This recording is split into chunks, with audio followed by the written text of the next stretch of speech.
Venimos hablando en este mes, en el mes de abril, sobre lo que fue el asesinato de Sofía Fernández. Recordemos, esta mujer trans de 39 años que murió en el marco de estar alojada en la comisaría de Derqui, en el municipio de Pilar, ¿no? Muchísimas dudas. Había sido detenida el 8 de abril del 2023. Los datos de su muerte se acercan cerca del 10-11 de abril del mismo año y efectivamente la investigación continúa con algunas novedades en el último tiempo. En el medio, 10 policías entrometidos en esta situación que efectivamente no se sabe bien qué está sucediendo, si hay encubrimiento, si hay efectivamente homicidio, hay falsificación de documentos públicos, parte de lo que fue la causa en este último tiempo. Vamos a charlar sobre el tema con el abogado de la familia de Sofía, Ignacio Fernández Camillo, que ya está conectado con nosotros y nosotras. Ignacio, bienvenido a la cadena conurbana de Comunicación y Cultura. Te saludamos Fernando y Camila. ¿Cómo estás? ¿Cómo están, Fernando, Camila? Un gusto. Hola Ignacio, ¿cómo estás? Bueno, ya te hemos llamado anteriormente también para conocer las novedades que iban apareciendo a través de la causa. ¿Hay algunas novedades actualmente hasta el momento? Sí, sí, generalmente van sucediendo cuestiones. Lo último, o lo más relevante de lo último que hay, es el requerimiento de elevación a juicio por parte del equipo fiscal. A fines de febrero, el equipo fiscal requirió la elevación a juicio por estos delitos que comentaba recién Belén, a tres de los policías por homicidio triplemente calificado, Sí. por el odio a la identidad de género, por ser funcionarios de la fuerza y abusar de su función, y por la calificación por participar dos más personas premeditadamente, y encubrimiento doblemente calificado en concurso real con falsificación de documentos públicos, Uh-huh. La de situación los de... otros siete. Sí, en la situación de estos 10 policías, ¿no? Efectivamente, porque hubo mucho que se dijo sobre estos 10 policías. De hecho, hubo una posibilidad de detención en el medio, después liberación de algunos. De hecho, se hablaba de que uno continuaba efectivamente detenido. ¿Cuál es la situación de estos 10 policías hoy? Actualmente se encuentra detenido únicamente uno de ellos, que era uno de los que estaba en la guardia, en la cual se entiende que falleció, que mataron a Sofía. Uh-huh. Esto es importante. La data de muerte oscila entre 12 y 14 horas. Ok. Esas 12 y 14 horas cubren una misma guardia, o sea, no es que pudo haber otra guardia interviniendo. En esa guardia había tres policías. Está uno solo detenido porque en un rango de 2 horas, en teoría, por los libros de actas, estaba él solo a cargo de 23 personas privadas, 24 personas privadas de la libertad, o sea, 23 calabozos, y en un calabozo aparte que se llama locutorio, es el viejo lugar donde iban a hacer las llamadas cuando había teléfono de línea y demás, donde estaba Sofía aislada, porque era una comisaría para varones, ella no debió estar ahí.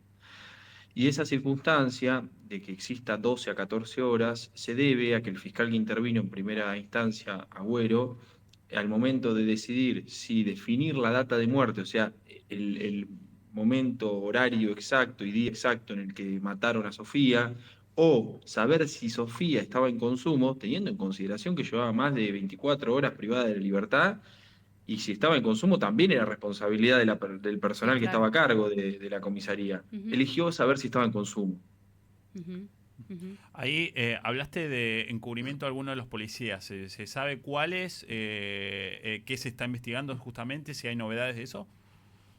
Sí, sí, el encubrimiento es en la imputación que se hizo a 7 Ujú. de los 10 policías. Ese encubrimiento, tanto fiscalía como desde la acusación privada, digamos, del particular edificada, entendemos que existe. Hay cruces de mensajes en los cuales se refiere a la situación de solucionar esto Mm. y demás cuestiones que hacen a ese encubrimiento, además de la situación de realidad de que estuvieron un año hasta que se los detuvo y se los llevó a la vieja indagatoria, declaración en el artículo 308 del Código Procesal Penal, y recién ahí se conoció, por ejemplo, que quien encontró a Sofía fue otro funcionario que no era parte de la comisaría y que había ido a hacer una pericia. Entonces, hay un montón de data, de información que se perdió en el medio, precisamente por esta voluntad de parte de los miembros de la fuerza de actuar corporativamente. Sí, Declararon todos, esto también es interesante. Los sí. 10 policías declararon y en ninguna de las versiones existe siquiera un ruido que pueda hacer presumir el transfemicidio. Que sabemos que es así porque la autopsia así lo determina, tiene agarres por todo, tiene agarres en los muslos, tiene agarres en las muñecas, o sea, fueron 3 o más personas las que intervinieron en el transfemicidio y nadie escuchó ni presupone absolutamente nada. Sí, estamos charlando con el abogado justamente que representa a la familia de Sofía, a 2 años de ese travesticidio, que aún faltan por saber muchísimas cosas. Vos marcabas ahí algunas de esas irregularidades, Ignacio. ¿Qué es lo que más, digamos, ha llamado la atención a este equipo que está acompañando justamente en términos de representación a la familia, ¿no? Porque, bueno, nos estamos encontrando frente al señalamiento de 10 policías, no es para nada menor. Casi podríamos hablar de una comisaría entera aquí en el norte del conurbano, ¿no? En Pilar. ¿Qué otras cosas más se fueron encontrando que fueron de alguna manera haciendo un llamado de alerta para ustedes? Bueno, signos de abuso. En cuanto a lo que es el hecho, se encontraron signos de abuso sexual. Mm. Se encontró, bueno, a Sofía con su prenda íntima en la boca. El transfemicidio se hizo a través de un atragantamiento con un pedazo de colchón y la prenda íntima de la propia Sofía, mostrando claramente el odio y la identidad. Y lo que llama la atención respecto a la intervención que se le dio, además de esta intervención completamente defectuosa por parte del fiscal que fue el primero que intervino y que estuvo en el lugar, no solo fue lo de la data de muerte lo que estuvo mal realizado cuando se hace la pericia en el ojo, Mm. sino que al momento de que se le solicitan las cámaras aledañas a la comisaría, las deniega. Canceló la posibilidad, y luego se perdió ese material, Sí. de saber quiénes habían entrado y quiénes habían salido, diciendo que no importaba porque la habían matado adentro de la comisaría, ni siquiera la habían matado, él dice había muerto, porque tampoco no daba crédito a la posibilidad de que la hayan matado hasta que no llegan, digamos, los informes de autopsia. Ujú. Entonces, eso es muy particular por parte del abordaje que realiza el fiscal que intervino y sin dudas lo más particular a esta altura es la actuación que tuvo el juez de garantías. El juez de garantías decretó el arresto domiciliario de 5 de los policías detenidos porque detuvieron a los 10 policías el 1 Sí. de mayo de 2024 y decretó el arresto domiciliario de 5 sin consultar a la víctima, algo que está previsto legalmente. Ante el pedido de nulidad hizo una audiencia con la víctima en la cual convocó a todos los policías. Está la hermana de Sofía, Mabel, conectada a una cámara y todo el resto de los policías imputados conectados a la misma videollamada. Que más allá de quiénes hayan sido, quiénes no, quiénes tengan una responsabilidad efectiva que se va a debatir en juicio, el cuidado hacia la víctima no existió por parte del juez. Y eso obviamente que sorprende, porque es un caso de extrema relevancia, de mucho cuidado, que el fiscal general de San Isidro lo abordó de esa forma, dijo, esto es de los peores casos que tuve y lleva más de 20 años como fiscal general y designó un equipo al efecto, reconoció falencias, más allá de que él mismo se ocupó de dar instrucciones en lo que es protocolo de Minnesota, protocolo de Estocolmo, digamos, todos los protocolos que hacen a la autopsia, a la conservación del lugar. De hecho, cuando abrimos nuevamente en el visu de la comisaría, la celda, el calabozo que estaba sellado, encontramos más de 10 rastros que no fueron levantados en ese momento. La perito que manda Gendarmería es una pediatra que nunca había intervenido en una escena de un hecho así. Entonces, un montón de cosas que quizás escaparon al Poder Judicial, Claro. que fueron también parte de quienes intervinieron, incluso en la urgencia, que uno dice, bueno, esto termina siendo grave.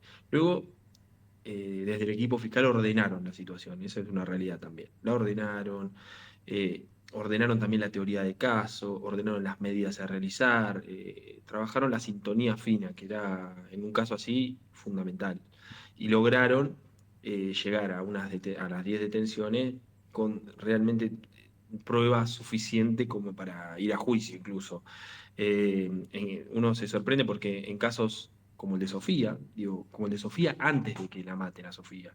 El de Sofía, por cual ella estaba privada de la libertad, Sí. porque es un caso menor, de una supuesta tentativa de robo por escalamiento, Sí. de una chica trans de más de 35 años, sin antecedentes penales, y termina privada de la libertad. Mm. Y después se encuentra con que juntan prueba como para ir a un juicio en un caso de homicidio triplemente calificado, y el juez le da el arresto domiciliario a los días. Mm. Entonces, y es el mismo juez el que Mm. intervino en el caso de Sofía previo y en el caso de Sofía después. Y esas son las particularidades. ¿Cómo puede ser que intervenga el mismo juez cuando ese juez es el que, digamos, la privó de la libertad, el que no se ocupó de que ella termine alojada en una comisaría para varones cuando su identidad era trans? Mm. Son muchas particularidades o cosas que llaman la atención. Mm. Pero a 2 años y una semana nos encontramos en una situación, para el conocimiento que uno tiene de otro tipo de casos de violencia institucional y de violencia de género o delitos de la fuerza, para decirlo más llano, Sí. muy, muy buena, digamos, con un equipo fiscal que se ocupó, que Bien. pidió la requisitoria de elevación a juicio, y con esta traba del juego de garantías, que por ejemplo la requisitoria les comenté que era a fines de febrero, Sí. y a mediados de abril todavía no tenemos los traslados. Mabel se quiso presentar como actora civil, se le rechazó in limine 3 veces, con argumentos falaces o sin argumentos en realidad, y una vez que se presenta con todo el detalle como si fuese una demanda, cuando Mm. no debe ser una demanda en la Constitución como actora civil, el juez le dice que es extemporáneo, con un rigorismo formal que no tiene ningún sentido, no tiene cabida ni siquiera en su expresión de la extemporaneidad. Ujú. Entonces, por eso digo, las particularidades más grandes las vemos en el hecho, en Sí. estas cuestiones, y en el abordaje por parte del Poder Judicial. El fiscal Agüero no está más en la investigación, Bien. por suerte o con éxito. Ujú. Lamentablemente, el juez Saitone sigue interviniendo y cometiendo cuestiones que agravan, digamos, toda la situación, y que en su momento, llegado el caso, la familia analizará qué hacer. Ujú. Ujú. Ahí, Ignacio, te preguntamos sobre fechas. ¿Se saben tiempos de definiciones, fecha de juicio? ¿Hay novedades en eso? No, eso es tremendo. Los traslados, el código los establece en 15 días, o sea, no tiene traslado por 15 días. Y ahí hay una particularidad, porque el código está previsto de una idea de instrucción o de causa, que es una idea escrituraria, de papel, de física. Mm. Y actualmente, a partir del 2022, de abril de 2022, hay una resolución de procuración que determina que todas las investigaciones son digitales. Todo tiene que estar en la mesa de entradas virtual, que se llama, del sistema informático. Sí. Y esto está todo en el sistema informático. Entonces, cuando den los traslados a las defensas, ¿de qué forma lo van a hacer? Porque si es como determina el código, es un traslado por defensa. Son 10 imputados, estamos hablando como mínimo de 150 días, Ok. que es 6 meses en traslados nomás. Mm. Después hay que ver las defensas que dicen. Si las defensas se oponen, deberán analizar esas oposiciones y resolver si se eleva o no juicio. Y, Ujú. digamos, tenemos ahí en el medio, yo creo que entre 4, 5, 6 meses Ok. y un año de resoluciones y de traslados y todo lo que se llama etapa intermedia. Ok. Es complejo Y más largo de de ver. lo que esperarían tanto la familia como las organizaciones que están acompañando esta situación, en la que media violencia institucional, violencia policial, un caso de travesticidio, una detención sin sentido también, ¿no? Todavía se está entendiendo el cómo llega Sofía justamente a la comisaría en el medio de todas estas irregularidades. Bueno, hoy charlando con el abogado de la familia, hace unos días nada más, cumplíamos 2 años justamente de el asesinato de Sofía. Ignacio, por acá te agradecemos los minutos, te mandamos fuerte abrazo. Seguimos charlando seguramente. Gracias a ustedes. Un saludo. Ignacio Fernández Camillo, con nosotros y nosotras, el abogado de la familia de Sofía Fernández, contándonos los avances en la causa en el marco de los 2 años del asesinato.